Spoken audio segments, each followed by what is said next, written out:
الحمد لله نحمده ونستعينه ونستغفره ونؤمن به ونتوكل عليه ونعوذ بالله من شرور أنفسنا ومن سيئات أعمالنا من يهده الله فلا مضل له ومن يضلل فلا هادي له وأشهد أن لا إله إلا الله وحده لا شريك له وأشهد أن محمدا عبده ورسوله اللهم صل على محمد وعلى آل محمد كما صليت على إبراهيم وعلى آل إبراهيم إنك حميد مجيد اللهم بارك على محمد وعلى آل محمد كما باركت على إبراهيم وعلى آل إبراهيم إنك حميد مجيد رب اشرح لي صدري ويسر لي أمري واحلل عقدة من لساني يفقهوا قولي سبحانك لا علم لنا إلا ما علمتنا إنك أنت العليم الحكيم أما بعد فإن خير الحديث كتاب الله وخير الهدي هدي محمد صلى الله عليه وسلم وشر الأمور محدثاتها وكل محدثة بدعة وكل بدعة ضلالة وكل ضلالة في النار فأعوذ بالله من الشيطان الرجيم بسم الله الرحمن الرحيم قال الله تعالى في القرآن المجيد هو الذي أرسل رسوله بالهدى ودين الحق ليظهره على الدين كله ولو كره المشركون قابل صد احترام حاضرین مجلس، محترم مکرم سامعین اکرام، ہر قسم کی تعریفات اس خالق مالک ارض و سماوات کے لیے اور لاکھوں کروڑوں درود و سلام آپ محمد مصطفیٰ صلی اللہ علیہ وآلہ وسلم کی ذات اقدس کا۔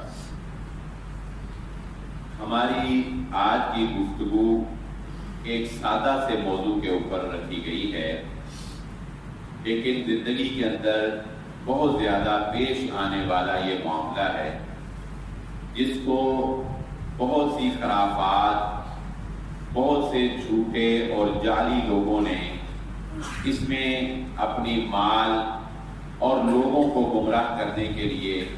بہت سی خرافات اور بدعات کو جنم دے کے اس کو ایک عجیب سا معمہ بنا دیا ہے۔ میری مراد یہ ہے کہ رسول اللہ صلی اللہ علیہ وآلہ وسلم نے ایک مسلمان کو اپنے اہم امور سر انجام دینے کے لیے اللہ رب العزت سے مشورہ کرنے یا اللہ رب العزت سے دعا کرنے کا ایک طریقہ سکھایا ہے جسے ہم استخارہ کے نام سے جانتے ہیں۔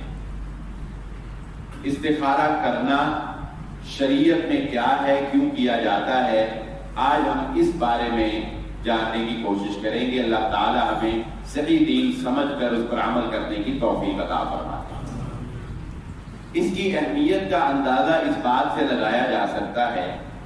کہ صحابی رسول صلی اللہ علیہ وآلہ وسلم فرماتے ہیں کہ استخارے کی دعا رسول اللہ صلی اللہ علیہ وآلہ وسلم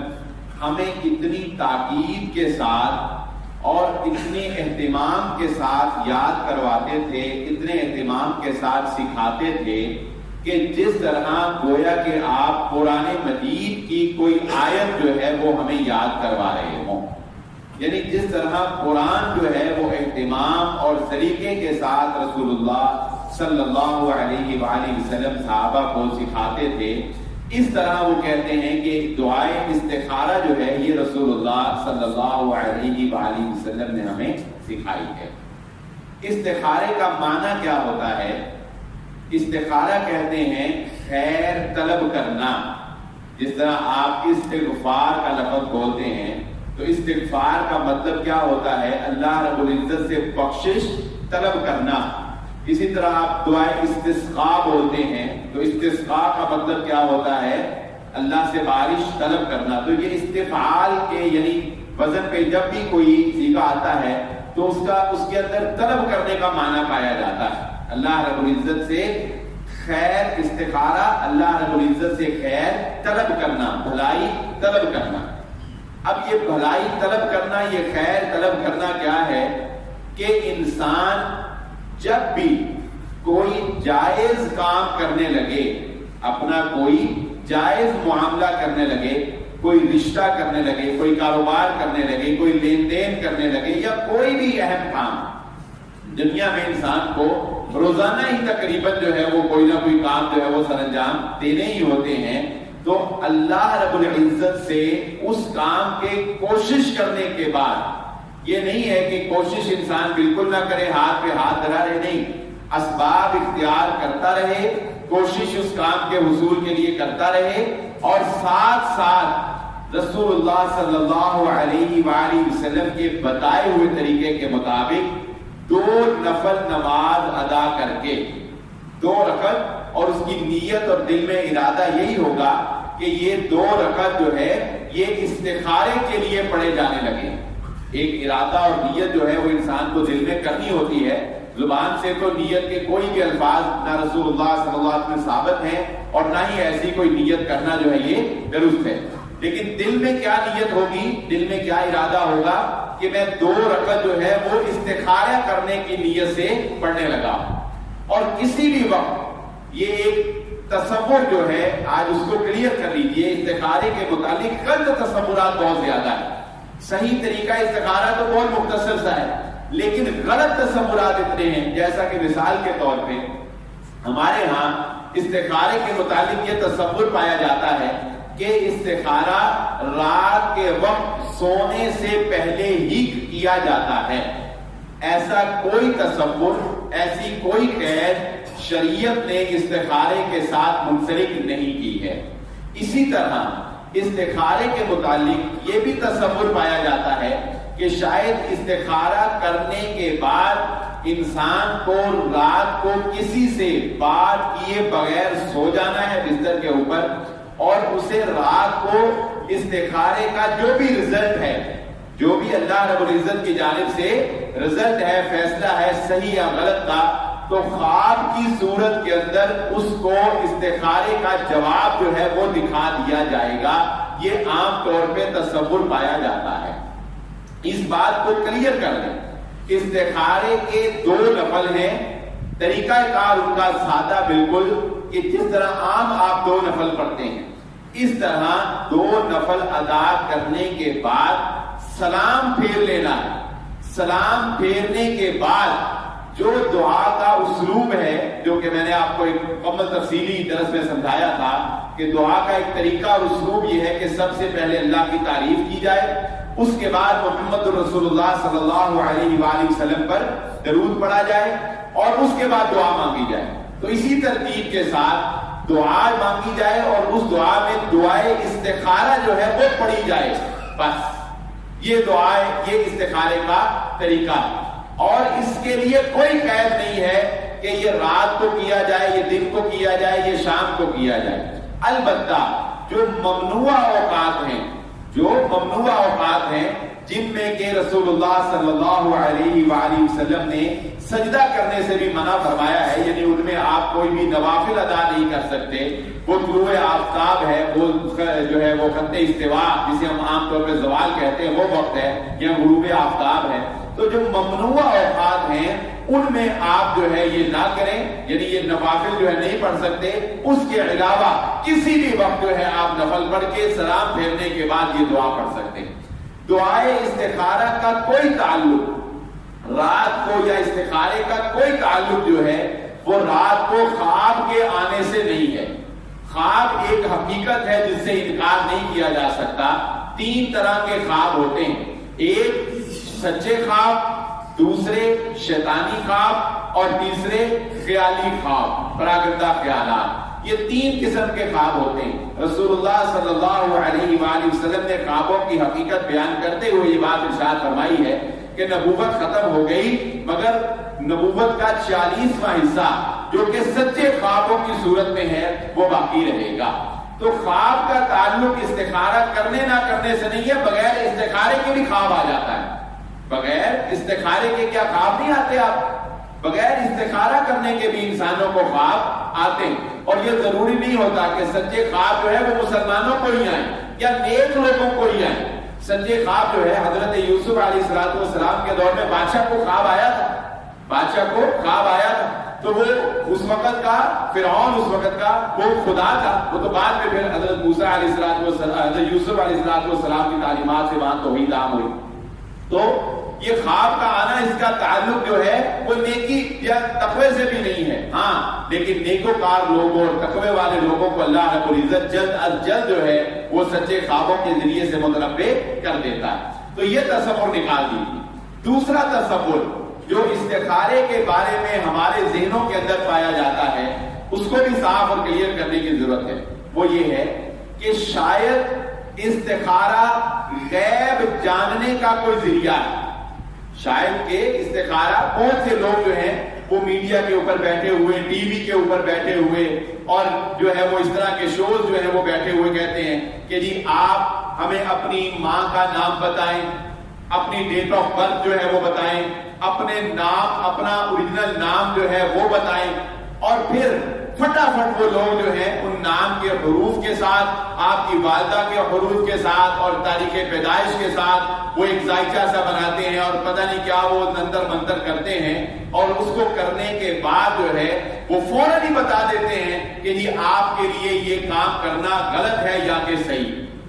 یہ سب فراڈ، یہ سب کیا ہے؟ یہ سب فراڈ، یہ سب دھوکے بازی۔ اور اسی طرح ایک اور بات کی بھی آج میں وضاحت کر دوں، اکثر لوگ اس سے لاعلم ہوتے ہیں، یہ علم الاعداد والے جو ہیں،